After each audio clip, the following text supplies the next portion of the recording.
10 random magic cards rated day 218. Are you here with me on a Saturday morning to just sit down? You wake up early, you get out of bed with your jammies on and creep down to the big floor model television that sits there, the big family zenith, and get yourself a bowl of cereal, cuddle up next to the TV, and we're going to watch some Saturday morning cartoons, baby. Here comes Bottled Cloister, our first card of the day on a Saturday. This is 4 mana for an artifact. At the beginning of each opponent's upkeep, exile all the cards from your hand face down. At the beginning of your upkeep, return all cards you own exiled with Cloister to your hand, and then draw a card. So draw an extra card every turn and protect yourself from discard effects and stuff like that, while also not being able to respond to anything your opponents ever do. Is that worth an extra card?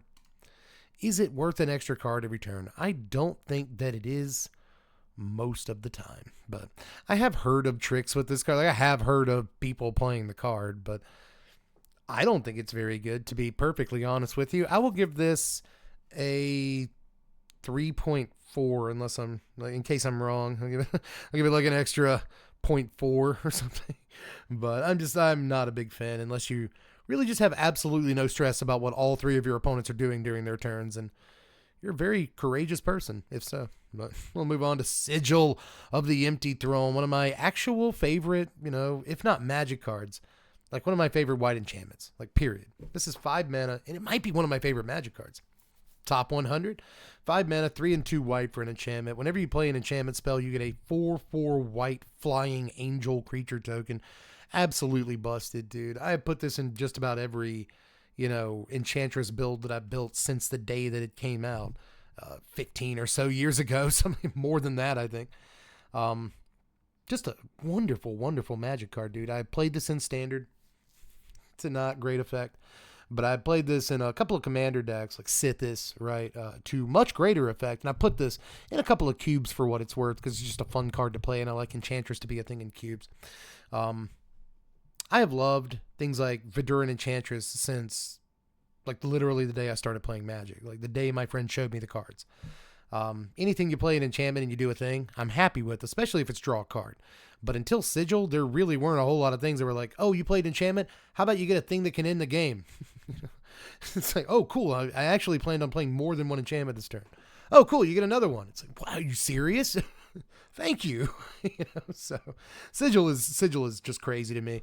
If you get it set up and you can play a card or two the same turn, it's obviously wild, but you untap with it in play, and you can, like, play an enchantment, get a 4/4, draw a card off an Enchantress effect, play another enchantment because you drew into an enchantment, get a 4/4, draw another enchantment. It's absolutely insane what this card can do. And it just makes you happy. So I will give Sigil a 6.1.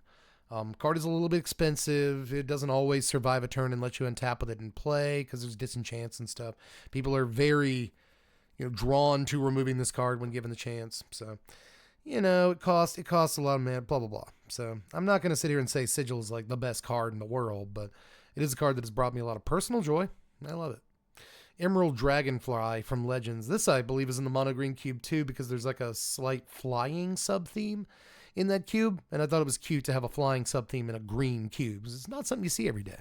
2 mana, 1 on a green for a 1/1 Dragonfly. It's actually an insect nowadays. It has flying, and you can pay 2 green to give it first strike until end of turn, in case you need to do that for whatever reason. If you've increased its power with, say, a Rancor, which is, common play in mono green cube, that's why I bring it up. You Rancor it, and now you can give it first strike, and it's a 3-power flying guy, so that's a lot more relevant on a 3-power guy. Altogether, though, this card's not great. I think a lot of people are much more, they're familiar with the Chronicles version, but do like this in a black border with the old frame. This looks so much better. Good Quentin Hoover art. Always a fan of Quentin, but I have to give the card like a 1.4. Yeah, it's not. I actually give it a 1.3. Like, it's really not good. Lozhan, Dragon's Legacy is up next. Let's get a normal looking version of this card. There it is. Didn't even know it was Izzet by looking at the other thing.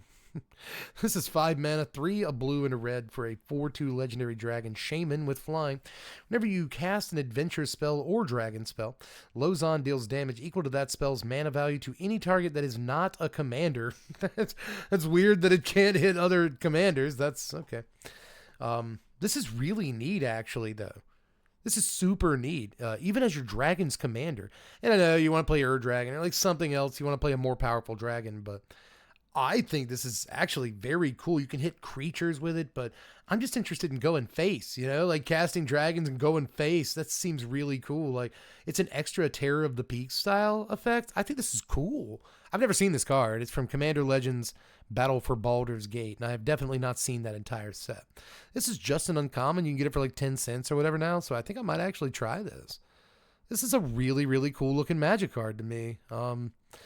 It takes forever to proc. You actually like have to play this for all 5 mana on your turn, pray that it doesn't get removed. It's only got the 2 toughness, whatever.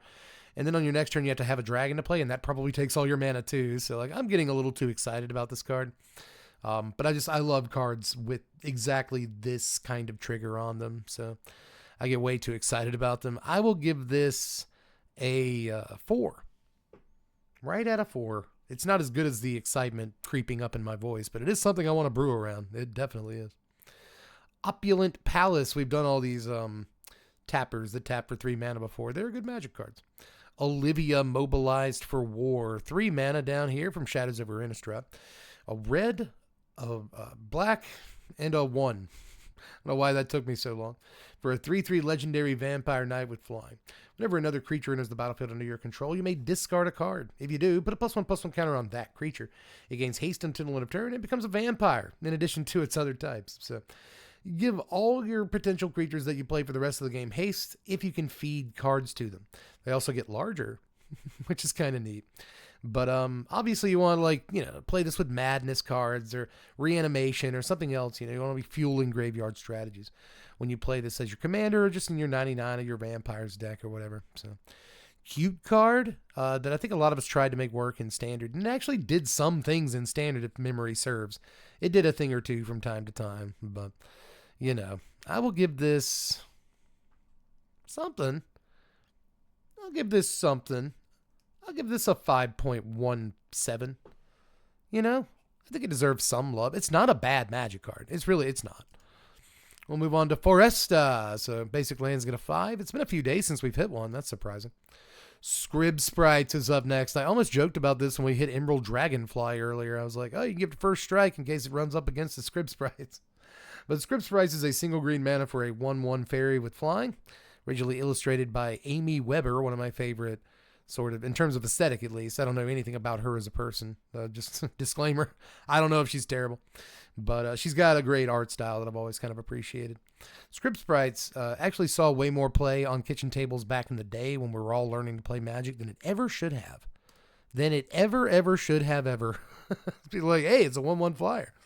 And then like the same thing with Flying Men. Like when Arabian Nights came out, we got Flying Men, a 1 blue mana, 1/1 flyer. A lot of people were like, dude, I got to play that in my deck. That's good.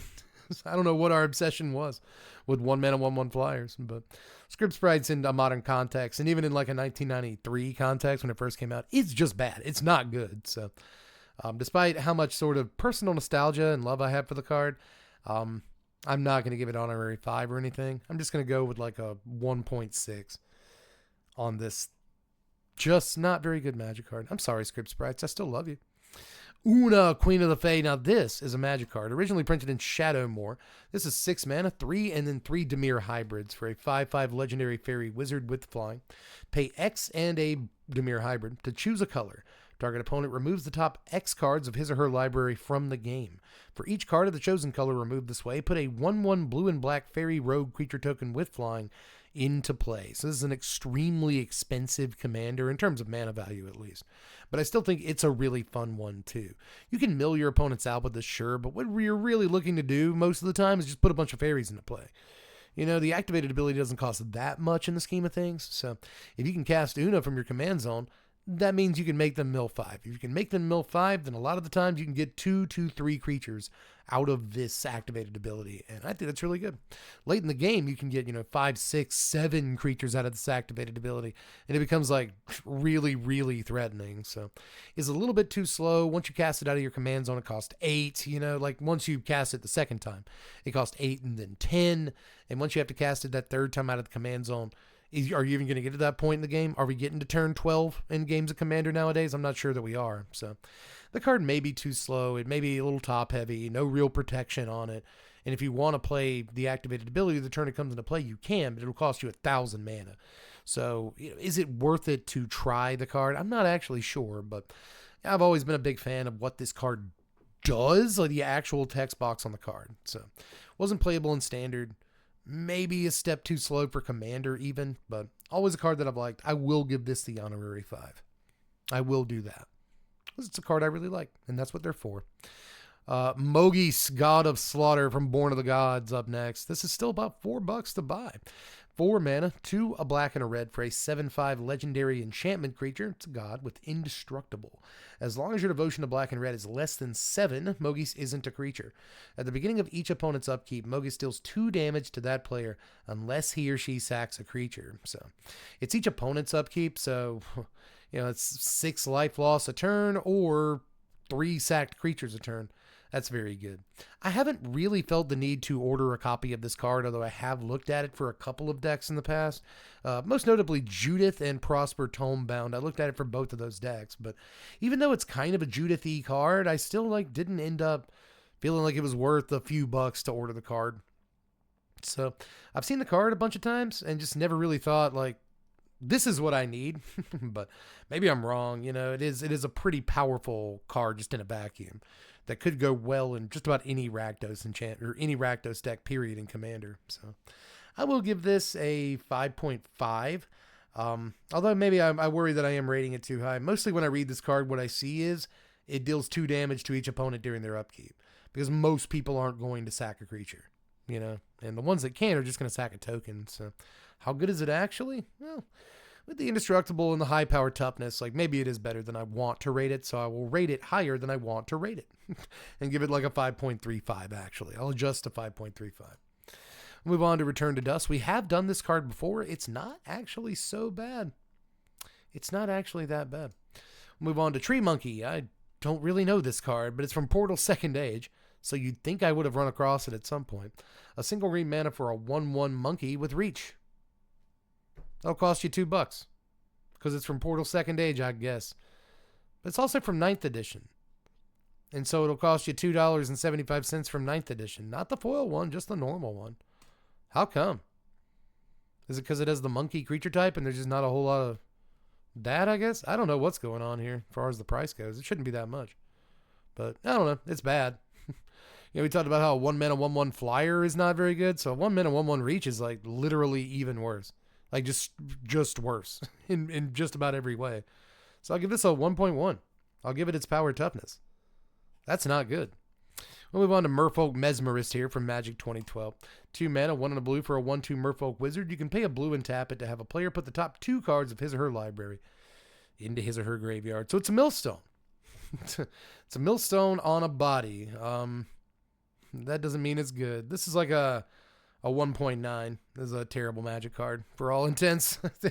I'm pretty sure this is just not good. So we have got one more day in this week, and that's Sunday. And that's the last day I'm batching on this batch of recordings. So I'll have a different jacket and shirt next time you see. Well, next time you see me, I won't. But the next time after that, I will. So that's exciting. Anyway, love you guys. Bye.